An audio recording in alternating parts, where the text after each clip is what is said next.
Hello and welcome to the Room of Lives. I am your host, Neil. In this final part of my conversation with neuroscientist Rishi, he tells me of the intense episodes of obsessive-compulsive disorder around fears of death that he began experiencing in high school, which would cause him to behave in extreme ways such as washing his hands until they bled. We then talk about his interests and experiences in Zen Buddhism, vipassana meditation, and mysticism, and how these have helped with the obsessive and intrusive thinking. At the end of our conversation, Rishi shares his vision for the near future of his life and his neuroscience research.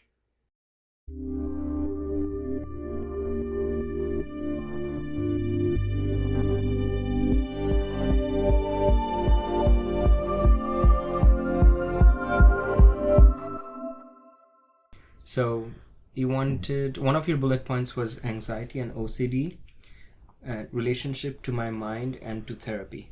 I'm curious what you have to say about that. Oh yeah, so I kind of wanted to put the OCD piece on there because it feels, it's like something that doesn't get talked about too much, and I think it's like valuable to talk about. But I've had OCD kind of around fears of death, which of varying severity. It was pretty bad at the end of high school. It kind of came about at the end of high school. It's sort of the reason why I took a year off. It's kind of interesting because something similar happened to me at the end of high school. Oh really? Did you like? Yeah. Well, it wasn't so intense that I would have to take time off. But in brief, I used to have these episodes that would always kind of be triggered in the beginning by either the question or the uncertainty about who I am. Like, I don't know who I am. And that would open up some sort of void. And that had some strong link with the fear of death as well. As if there was a little clue there that you're no one. And that was synonymous with the fear of death. And so that would trigger some sort of an episode that would last sometimes, I don't know, minutes to hours. And there were like this torrent of thoughts and ideas that were kind of uncontrollable. Without a self? About the fact that, yourself is ultimately just going to dissolve or whatever. You don't really know. You're not a little self-contained little vesicle that is just safe from everything. Here's the boundary, here's you, here's the rest of the world, and you're safe here in your cocoon. If you look inside, you'll notice that you don't really know who you are, and it's just kind of this huge void that goes back into the world, and it's just this that sounds crazy. Terrifying, Yeah. Anyway, when I was growing up, I used to sometimes I'd repeat to myself, I me, and I did that a few times, and I'd have this weird depersonalized sense when I know abstractly that Rishi was a person who lived at this address. I wouldn't feel any connection to. I see. But yeah, I mean, I had this kind of like,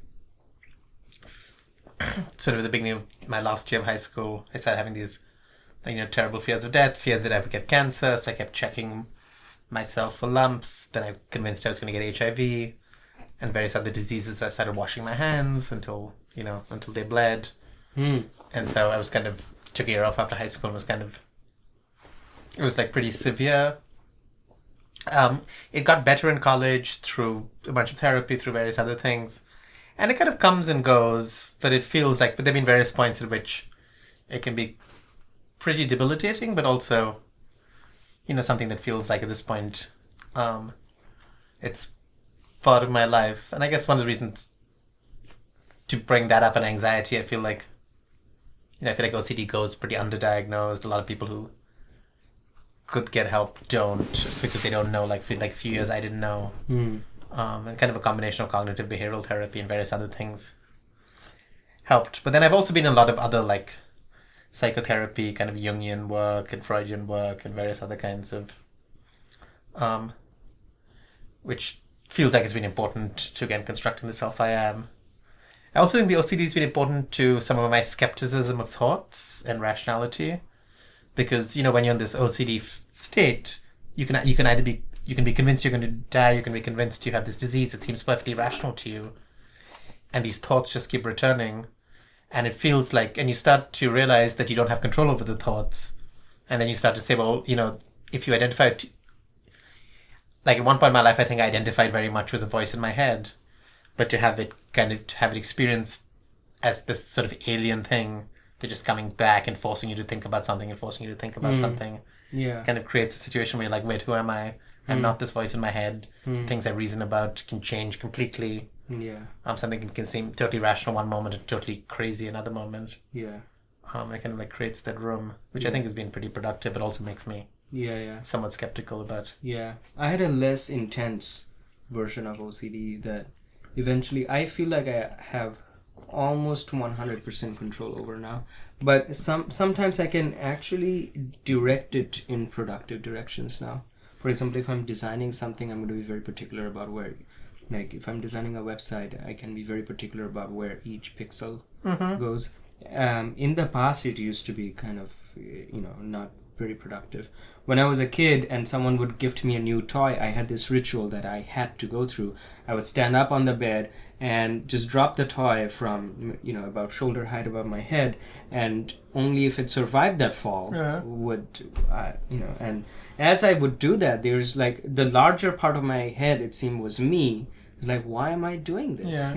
But I just kind of had to. I felt like I had to. And there were all sorts of other things, like if I turned a switch on, I would have to be the one to switch it off, and there was this constant calculation. If someone came and switched it off instead, I would have to go and find that person and even out their balance and then even out my balance, etc. What do you think would happen if you didn't?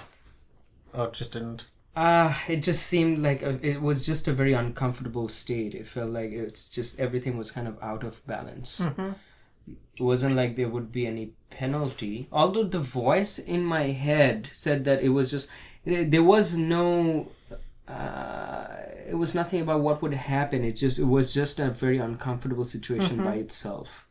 I had just got this thought into my head that this is what it means for this situation to be balanced, and then things couldn't be out of balance. If I saw something very bright and red out of one corner of my eye, I had to balance that out by looking at that thing through the other corner of my eye. But if I did it for like a split second more, then it would be out of balance again. It's just get stuck in. Yeah, just crazy. Yeah. So what did you mean by the phrase relationship to my mind and to therapy? I think relationship to my mind meant the sense of, feeling like your mind is not your own, the thoughts you think are not your own. Yeah. Which can be pretty disconcerting, especially if you're used to thinking a lot. And then, I guess we don't have too much time to go into relationship with therapy, but I feel like various forms of therapy have really shaped both my sense of self, what I consider myself. And these kind of like visions of thought. So I want to also talk about in this context, you mentioned spiritual practices / Buddhism / studying meditation in Japan and India. So I want to hear about that, but also in the context of these traits that you're talking about, has meditation been helpful for your OCD and anxiety? And then my final question on that topic would be, do you have spiritual practice currently?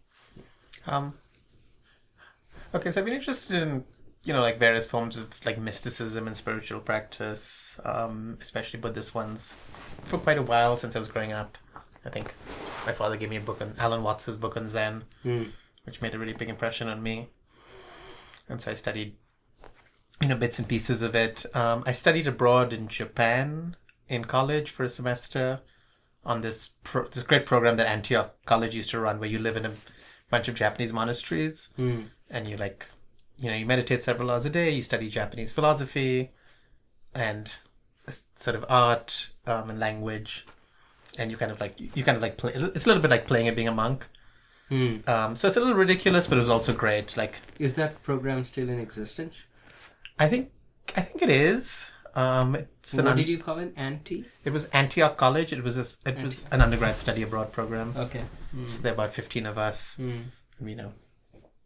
We kind of went through these months. We spent a month each in a Zen monastery, in a Pure monastery, and in a Shingon monastery, which is Japanese esoteric Buddhism, kind of like Tibetan Buddhism. And then, after college, and for a while during college, when I lived and worked on the farm with this guy, I did a bunch of meditation, sat with him. I've had on and off meditation practice, either kind of like, either the sort of vipassana or Zen. Over the years, it comes and goes. I've also done a bunch of like, movement meditation practices, things like authentic movement, some kind of like other types of body work. And I feel like they've all been pretty helpful. I think, specifically, but for the OCD, for example, I think one of the things you really learn to do in cognitive behavioral therapy is just to tolerate your anxious thoughts or your obsessive thoughts without either pushing them away or grabbing onto them, and just like being present with them. And that really takes away a lot of the sting of them. And that's very much feels like... That sounds very Buddhist to me, too. Yeah. It's like the middle path. And it's like, it's very much exactly what you're doing in Vipassana with your thoughts. And then a lot of my interests in, say, philosophy and phenomenology and Heidegger kind of like, I think, parallel ideas specifically in Buddhism, but more generally. I'm still very interested in mystical practices as well. I have a lot of... It's kind of complicated whether I would say I was religious or not, but I have a lot of sympathy towards a lot of religious practices and towards mysticism. I don't have a formal... I mean, I meditate occasionally. I don't have a formal, like, daily spiritual practice at the moment. I try and do a lot of noticing, kind of like opening myself up to the world and feeling grateful for things and, kind of new agey. But not too much that's formal at the moment. I'm hoping to, when I go back to India, to restart, like, a regular meditation practice every day, because I feel like that definitely helps. Yeah. I think the last year I've been kind of all over the place, and a lot of stuff has gone by the wayside. Yeah. So then my final question to you is, so you just joined UC Davis as an associate professor. What do you see yourself doing in this immediate future, in this position? And then also in the longer term future, what kinds of projects or ideas about what to do with life do you have? So I've been assistant professor, sadly. Okay. And I think I'm trying to get started with...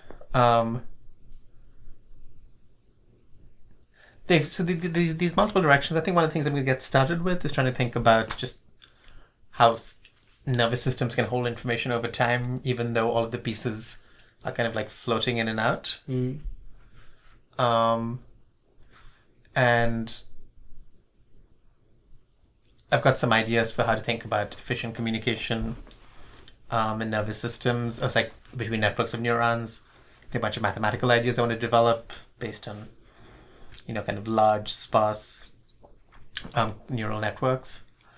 And then I feel like I'm very much in this kind of space of ferment. I think I've got lots of ideas floating around. A lot of them feel kind of vague or half-developed, but pretty productive. So I'm kind of hoping to use the next few months to kind of get some of those in shape and then start to expand them out. Think about, again, these distributed computation ideas. Think about testing and developing theories that are really tied to data. I want to think a lot more about evolution. How do circuits get repurposed to do different things in the brain? And so, I guess, was that your question, or were you talking about? Well, okay, so that covers what you want to pursue academically. But what about the rest of your life? Do you have any plans or projects or visions? Well, I have some of these writing projects that I'm hoping to kind of... I mean, I think at the moment I'm just looking forward to landing in a place, creating a community, and starting to figure out... I feel like it's been like a very long journey getting to the point where I've moved around a lot. I've changed a lot of like academic jobs and sort of like getting around to the point where I can actually feel a little bit grounded and sort of think about settling into a place surrounded by a community and kind of seeing where that goes. I mean, I have a lot of like, I want to extend my spiritual practices. It's kind of unclear. I feel like everything feels like in such flux. And I feel like I've just about got to a place where I can start to think again about a more long term. And so. Cool.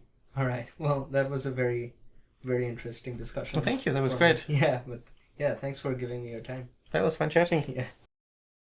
Thank you for joining Rishi and me today in the Room of Lives. Take care until next time.